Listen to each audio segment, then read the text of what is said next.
I'm pretty sure if you asked any new YouTuber what their goal was, it's to get monetized and monetized as quickly as they can. And we had exactly the same goal as this.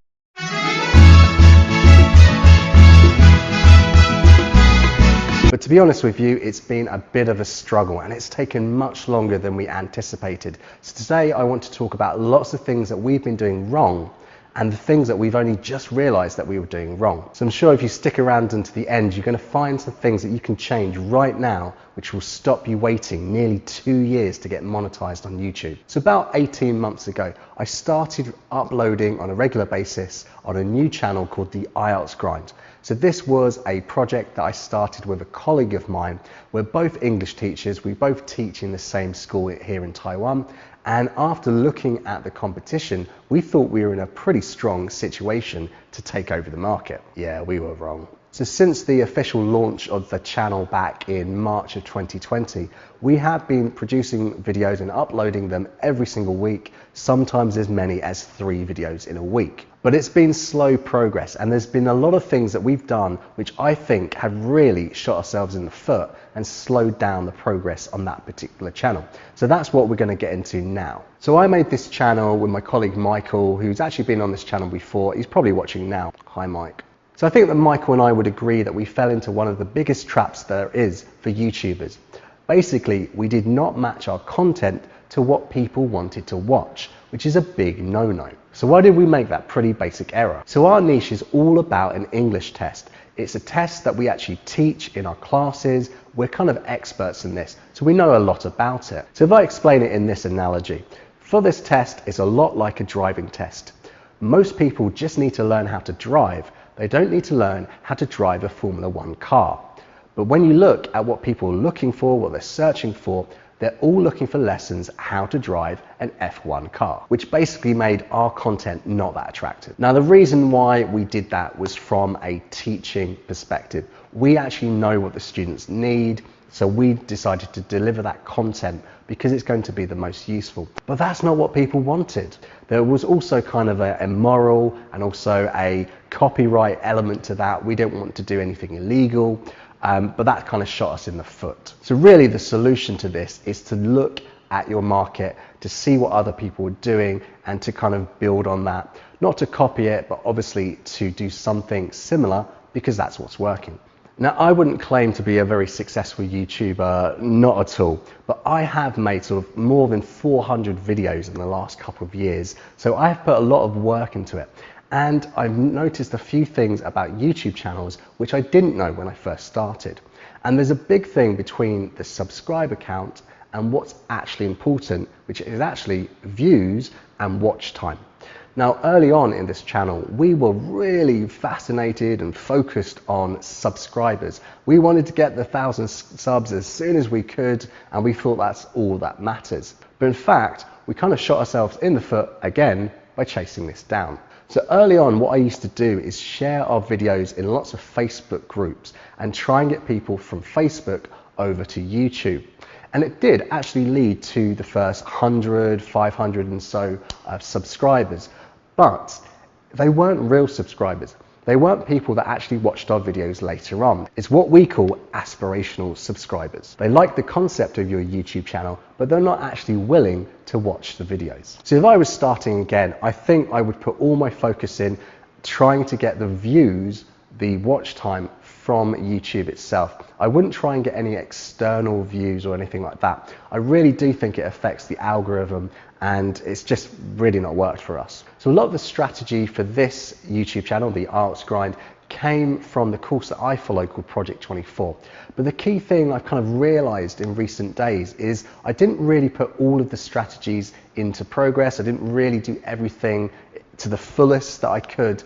And that's really been an issue. Another issue for us, I think, is a very common issue for many people building a YouTube channel, and it's the thumbnails.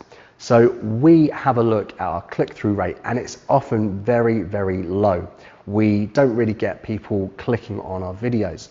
And it is my fault because I make thumbnails. And I would never claim to be a graphic designer or anything like that, but I have tried to follow some principles with thumbnails. The main ones is always to make them look the same as each other, have some sort of brand, try and keep the colors the same. And the other thing is to make the text easy to see and make it easy for people to know what the videos are about. And the issue is, I get into a comfort zone. I tend to make the thumbnails in the same way. And if you look at my other YouTube channels, you can notice a trend. They all kind of look the same. And this is totally down to just my lack of skills. I tend to not really think of new concepts unless I'm shown them.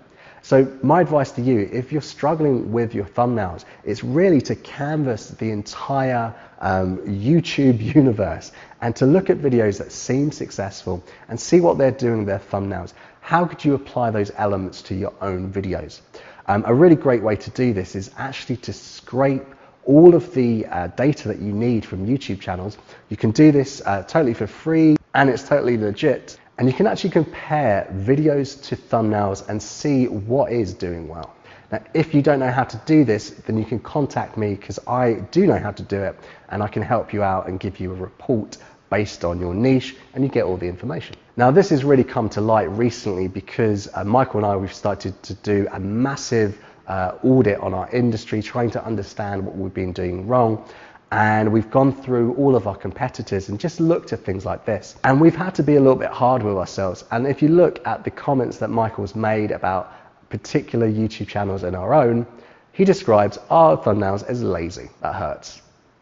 That hurts. But it's a fair assessment. You've really got to get out of your comfort zone and have a good look at what you're doing and think, is it something that's clickable? I think you could argue that thumbnails are by far the most important thing for most channels, because they're the front door into your channel. And if people don't want to go through because it doesn't resonate with them, then you are pretty much forked. So another element to batch filming that we discovered when really thinking about our channel was not being able to jump on successful videos and replicate them. And this is kind of because we were a little bit slow out of the gates, and we've only really sat down and had a good look at our channel and realized what's happening. So I would say out of the nearly 300 videos, we've probably only got one fairly successful video and a few others that do better than the rest. And this video was all about search. That's what we were going for. So there are certain questions that always come up in this exam, and we know what they are because we're the teachers, we teach the exam. So we decided to target a very popular one, and it worked. Then we never did it again. So to be honest with you, you can waste a lot of time looking at your analytics on YouTube, but this is one of the more important things to be looking out for. Is there a video that is popping in the last 3 months? If there is, can you do something similar that will build on that success? So with this YouTube channel, we started uploading on a regular basis. We did 3 times a week for the first year, I believe. And we started that about 18 months ago. But the actual journey of the Arts Grind is a little bit older. We actually started filming way back before December of 2019, because what we wanted to do is to build up a buffer of about 3 months. Because what we normally did was to meet up once a week, Michael and I, in a studio that we were allowed to use, one of his friends' studios, and we filmed sort of 8 videos in a day. And this idea of batch filming seemed like a good one when we first started. But the trap that we fell into was we only came up with one idea on a filming day, and we filmed 8 videos, which were pretty much identical. And then if that video idea didn't work, we were stuck with kind of 2 weeks of that type of video that we didn't want to waste, because it took a long time to film and a long time to edit. Now, I still think that batch filming videos is not a bad idea at all, but you've got to go around it the right way. So what I would do now is definitely have very diverse videos. I wouldn't have sort of the same kind of videos again and again. The reason why we did that was because of the way that the exam is. We could use a similar formula for a video, but a different topic, like a different vocabulary topic. I could see other people falling into this trap in other niches. So what you've got to do is, if you want a buffer, is not to be afraid of filming a video that is kind of a reaction to something happening right now, or a reaction to some sort of success with your other videos. And if a video idea is just not very good and you've got a series of them, don't be afraid just to delete them. Because while it is true that in YouTube, one video can lift up a whole channel, lots of bad videos that aren't popular can definitely push it down, which is what happened to ours. Now, I would say that for me, the IELTS Grind was my learning YouTube channel. It was one that I kind of cut my teeth on. And if you look back at some of our videos, they're not very pretty. I mean, we were filming on a pretty basic camera. I think I've got a slightly better upgrade now. It's not the best one in the world, but it was what we were learning on. So I was learning how to edit. We were learning how to be present on camera, all those things. So I'm not really going to talk about, backgrounds and lighting and stuff like that. I mean, yes, it's important, but I don't think it's the most important thing. One of the most successful YouTube channels in our industry is a guy with a white wall on the back of him. So I don't think those things are what's holding us back. But there are other things I think we did wrong. So many of you are kind of watching this, you've seen the channel, you're thinking, why didn't you guys just give up ages ago? You obviously weren't making much progress. And the reason why is that Michael and I, we had so much fun. It's just been such a laugh. We've come up with ideas, we've had jokes and stuff like that, and it's been such a pleasure working with him on the channel, and it is such a shame that we've not seen more success.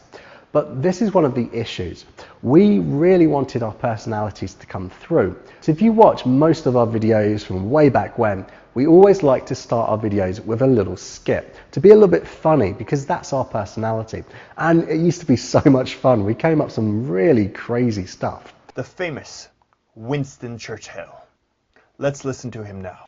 A lady came up to me one day and said, "Sir, you are drunk." To which I replied, "I am drunk today, madam, and tomorrow I shall be sober, but you will still be ugly." Oh, damn! Did he just say that? But this was probably not the best thing for an informational channel, for a serious channel about a very serious exam. So what we tended to see was a drop off at the beginning, and then we would see people not watching much of our videos.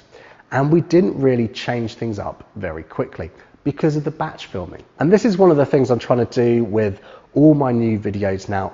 I'm trying to jump into the information as quickly as I can. I'm trying not to introduce what the video is about, all those kinds of things, because I think it's wasted time.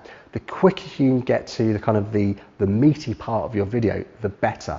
So those skits, although they were funny for us, they didn't really help our channel. Another kind of trap I think we fell into, which many YouTubers fall into this trap, and many YouTubers still do this, is with those requests, those important requests like, "You've enjoyed this video so far, why not give me a like?" It was the like and the subscribe request.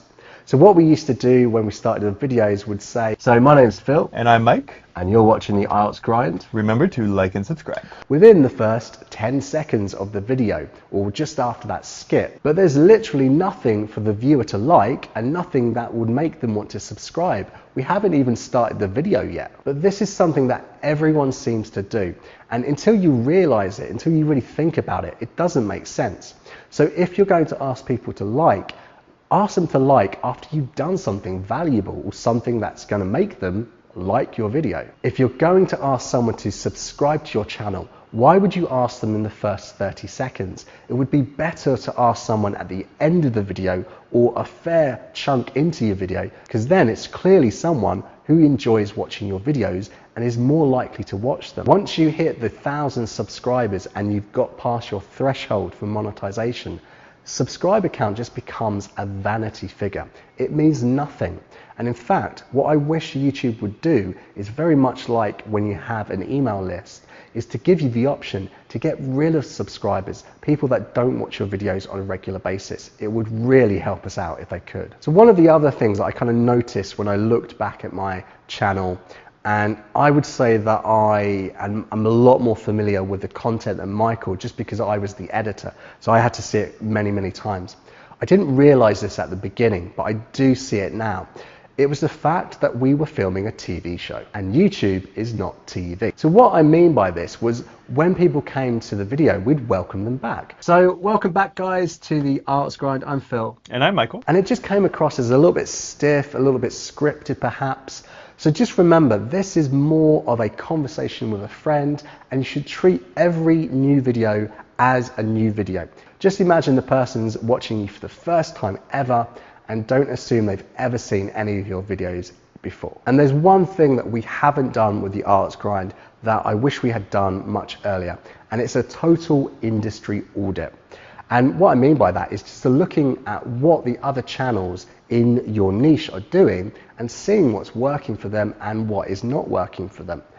And one of the reasons that we didn't do this is that both Michael and I, we don't really like to look at other channels that are more successful than ours. You know, when you've been filming a YouTube channel for over 2 years and then some young punk, you know, has rocked up after a month and's got like 1 million subscribers and loads of views on the videos. Yeah, it hurts. You even get a little bit angry perhaps. But if you look at what they're doing and try and understand why they found success where you haven't found success, that's going to help you a lot more. So this is what I would recommend to you, is make sure, you know, subscribe to as many other YouTube channels within your niche as you can. Keep regular with the videos, watch them, see what they're doing right, see where they're perhaps not doing things well, what can you learn from that. What we also did was we scraped all of the data from about 200 channels to work through it and really get down to the roots of what seems to be working in the numbers and what's not. Now, if you don't know anything about how to scrape content from YouTube, I didn't until a few days ago. I spent about 3 or 4 hours learning how to code. I'd never coded in Python before, but I figured it out. So if you're interested in that, this is kind of a new service I'm thinking about starting to give you a proper report about what's happening with the videos in your industry. And you can find details about that in the link below. So ideally, you want to avoid getting into routines. You want to avoid getting into a comfort zone that's not easy to leave. Shake things up. Every single week, think about what you could be doing to improve, what you could be doing differently, and that's going to help you improve your YouTube channel and hopefully get monetized a lot sooner than we did. Although it is a great feeling to be monetized, and Michael and I, we kind of see this as a big milestone that we've reached, we've been very much aware from the beginning that within our niche, because we are kind of targeting a lot of people from outside the US, our ad revenues are likely to be a lot lower than with other niches. So for us, YouTube was always meant to be a marketing stream in our strategy. It was to get people in the door that then we could later sell them courses and services through our website. So this is why it's been such a pain with low views and not a massive active following behind our channel. But still, it's been great to see those 1,000 subs and 4,000 watch hours finally.